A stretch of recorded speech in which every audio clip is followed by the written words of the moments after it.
Everybody, I'd like to introduce to you Primoz Kovacic, who's from Slovenia, and he's an expert in information technology in Africa, especially in Kenya. So Primoz, Kenya is a country with GDP less than $1,000 per year. Kenya is also really low on the Health Development Index, yet mobile penetration rate is hovering around 70%. How can you describe what processes made this possible in the past? Well, like you said, the mobile penetration there is extremely high, and it became like that only in the last couple of years. Mm-hmm. So if you look 10 years back, the mobile penetration was about 3%, and in the last 10 years it grew all the way up to 70%. Mm-hmm. I think this is just a part of the information revolution that is happening all over the globe. At the same time, internet penetration in Kenya grew from almost zero a decade ago, up to 30%. So yeah, it's just a global phenomenon, I think. But was there anything? But the GDP is less than $1,000. How can they afford these? Well, so in the last couple of years, Kenya was one of the first countries which got connected to the broadband, undersea broadband internet cable. And the prices for internet and prices for mobile services are extremely low. I think the companies are trying to penetrate the big market, African market, and that's why they're keeping the prices low, so they get more subscribers. So for example, if you're in Kenya, calling to the US or UK or India or China is extremely cheap.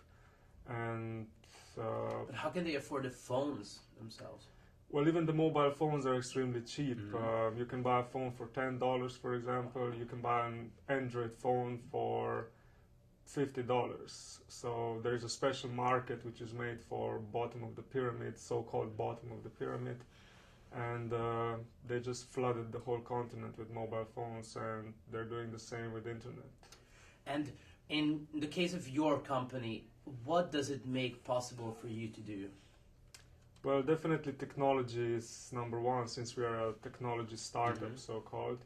So having internet, having cheap mobile phones, Android phones, having available satellite imagery definitely helps a lot with our work.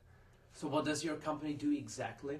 Well, we build technology solutions for better governance. So we look at what information systems there are available, either mobile phones, internet, whatever is available, and we try to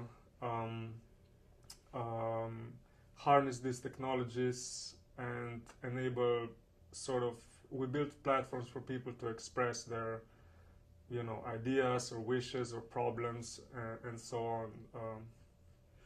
In those regions, the government is not doing what they're supposed to do to Well, it's complicated. So Kenya is a country which is very much divided. So you have very remote rural areas, you have arid areas, you have very lush tropical forests, you have huge open spaces, you have big cities. You have extreme wealth and extreme poverty on the other hand. So within the country of Kenya, there is a lot of areas which are very poorly governed. So the government institutions are poor. The government doesn't necessarily have presence in the whole region or the whole country. So it's up to the people sometimes to decide, how they govern themselves. So let's say in Nairobi you have huge slums. Half of the population of Nairobi's 3 million people live in informal settlements where there's almost no government presence. So what did you do in those slums? Well, so these areas are sort of like invisible. The government doesn't have proper information on them, or is unwilling to collect the information on them. Because it's too expensive? No, it's just because it's a very complicated system. So these areas are informal, which means um, they're literally don't exist according to the government sometimes, and So your company is helping mapping these areas? yeah. So first of all, when I went to Kenya in 2009, I joined this project in mapping slums. So we trained local, mostly youths, young people in, GPS, OpenStreetMap, and some of these available platforms which were out there.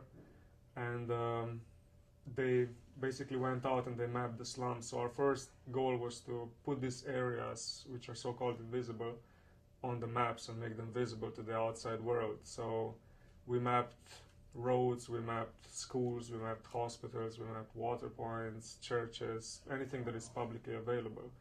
And we collected, we created enormous data sets and databases of these areas, and this was sort of the first layer. The first layer was to create a base map and to show, where these areas are, how big they are, and so on. Is that base map done by now? Yeah, I mean, there's still many areas which remain unmapped, but we, with that project, we managed to map the largest 3 slums, which together encompass probably more than 500,000 people, approaching probably a number of 1 million people. Wow. And but there's still many areas, not just urban, but as well rural areas which remain unmapped. So. What do you want to achieve with this? Well, first of all, if you want to talk about development of a certain area, and the slums definitely need development, you need to know what's there. You need to know how many hospitals there are, how they're equipped, how many patients there are per day, do they have drugs, do they have doctors. And the government cannot supply this information?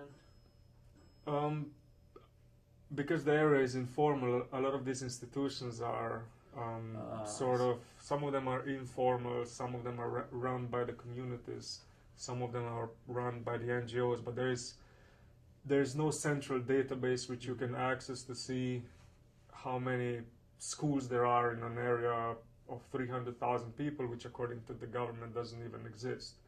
So what we did was we mapped this area. We created a database and we said, okay, so this is Kibera, which is the largest sub-Saharan slum in Africa. It has, the population numbers vary from 170,000 to 1 million people.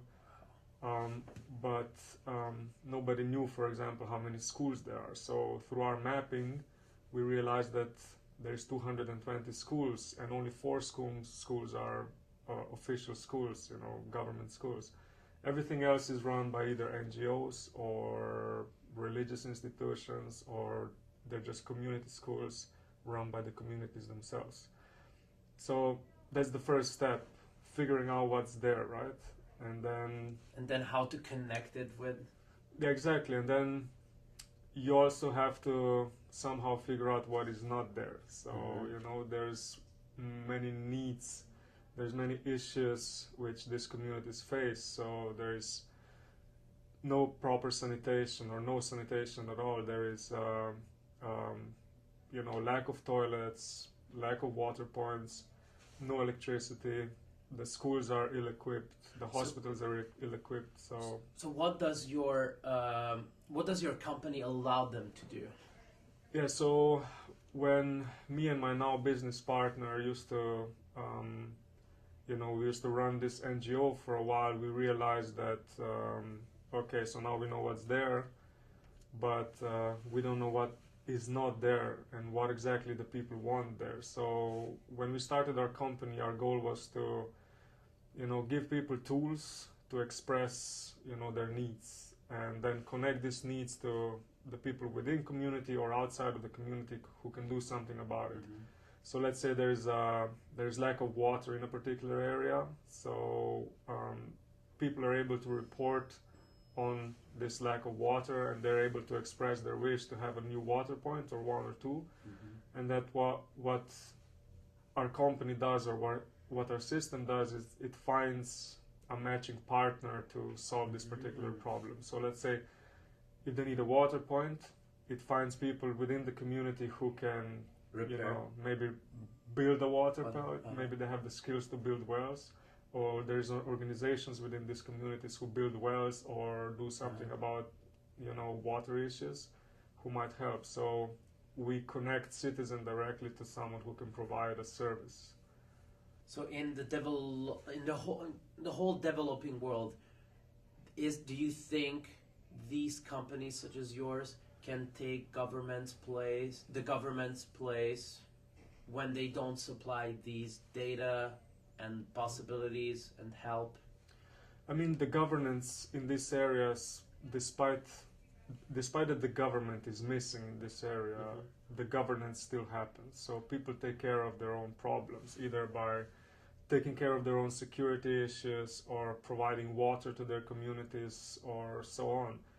I believe that the government should be involved into solving these problems, and our goal is always to involve the government officials in everything that we're doing. And are they seem willing to be involved in this? Well, usually they're somehow reluctant, and that's because of they haven't really figured out what they want to do with these slums or these informal settlements. So they don't know whether to upgrade it. They don't know whether to demolish it completely, bulldoze over it, or what to do with all the people. Exactly, or invest in it. So, but what we're trying to do is, by enabling the communities to express what their needs are, some of these needs can get addressed, and we want more targeted development towards some of the development issues of these communities, and hopefully we will.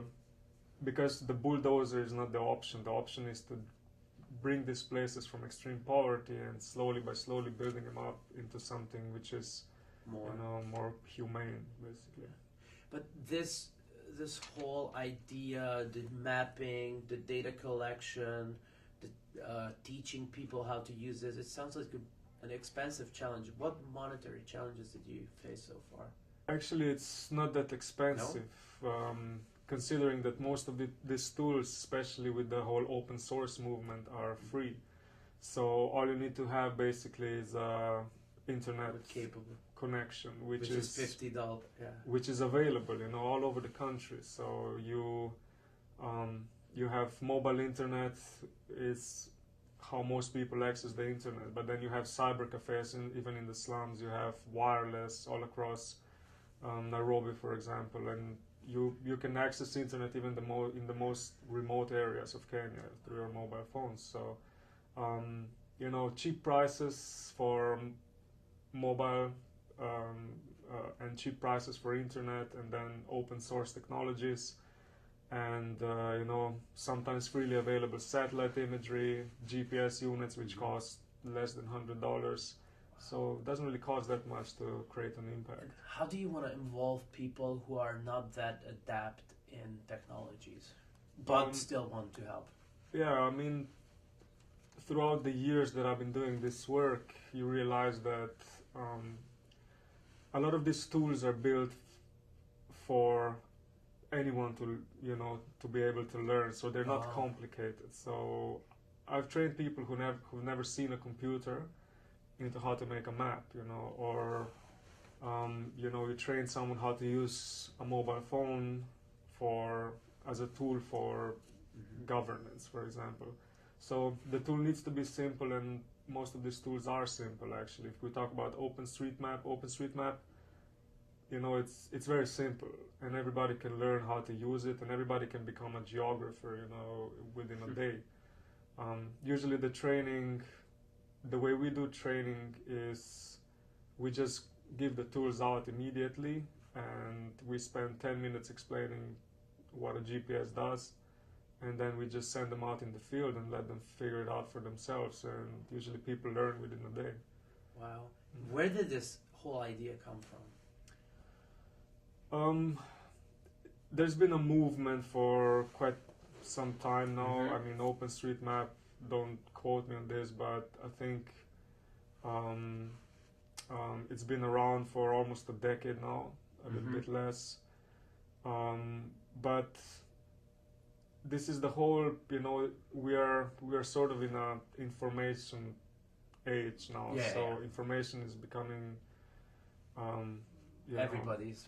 yeah, it's everybody can contribute, Sure. you know, everybody can collect information nowadays. Information is becoming cheap, you know. There's no institutions. I mean, there still are institutions controlling the flow of information and access to information and all of this, but with the availability of all these tools and cheap technology and so on, you know, this is the playing fielding sort of leveling, so the communities can now take charge. So even developing world can Yes. be involved in this. Yes, exactly. So when you ask me when this started, I think it started with, you know, the invention of the internet and mobile phones, and then these tools becoming, how you say, ubiquitous. I think that's the word. So everybody has them now. They're cheap. Everybody knows how to use them, and now, you know, people use them in. I usually say million people have million ideas, you know, and they find out million ways to use them. So are there a lot of company like yours in the developing world in Kenya, or yours is a really different? No, there's a lot of technology companies, because information communication technology for development is this field which is quite big now, and it's adopted by all the biggest international organizations and countries, and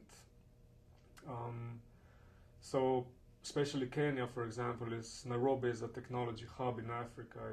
It's really developed. It has hundreds of technology companies there. It's almost like a Silicon Valley of Africa. So I would say there's many companies doing similar things. Some more successful than others, of course. But there's still, you know, the world is big, so there's enough room for everyone. Is there any way to connect these companies? Because from what I hear is like if there are 5 companies all want to do the same amazing job, but want to just disperse the people who wants to get help and want to give help. Well, the idea behind our company and our name, Spatial Collective, was exactly that: to connect people or organizations who are working on similar issues to collaborate, you know.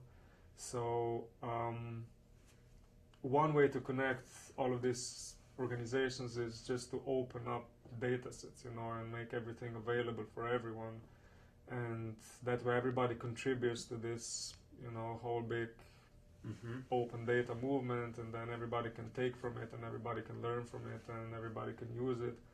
That's one way how to connect all these organizations. So what's the future for your company? Well, I can't really say what the future is. I mean, because we started the company in order to learn.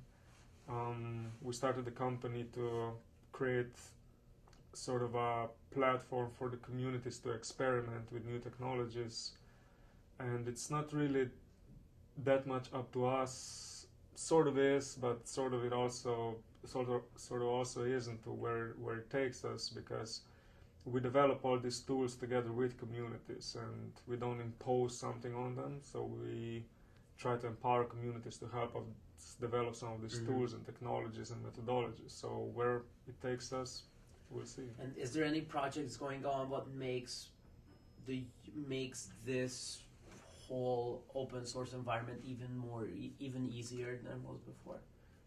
Excuse me? Is there a new project what makes it even easier for people to contribute? I mean, there's so many that I can't really say from the top of my head, but basically with mobile phones. Right now you can choose your platform, what you want to use. You can use mobile phones, you can use computers, you can use whatever you want by now. You know, so. And what's the future for Kenya, for this developing communities? Do you think that, how will it change their lives in the future? Well, I mean, you know, these tools are going to become even more accessible, because Kenya is still sort of lacking behind the developed world, it's still mobile penetration is 70%. It's still not 100%. So some areas are still Beyond. not connected. For example, then internet is still nowhere near the developed world, but you know it's coming. So I see, you know, people being more and more educated and connected to the outside world, you know, with every year that it passes. So Kenya and all the African countries, because you have to understand that a lot of African countries are not as advanced as Kenya in these technologies. They're still lacking behind. But I see the whole continent slowly opening up to the, you know, to the world, and people having access to information, people being empowered by information, and hopefully that will lead to better development, better governance, better governments, and so on. So you really believe that this whole information revolution will not only empower people by giving them more information, but it'll empower them to change the government, to change the whole system? I mean, it should empower the government themselves, you know, to... Do they want to be empowered? Some of them do, some of them don't, you know. I mean, it's a double-edged sword, how you say it. The governments can also use this information to crack down on people, so, but...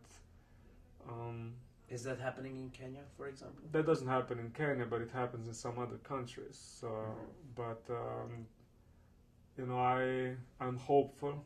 I have hope that the information revolution is leading to something good and not something bad. So, we'll see.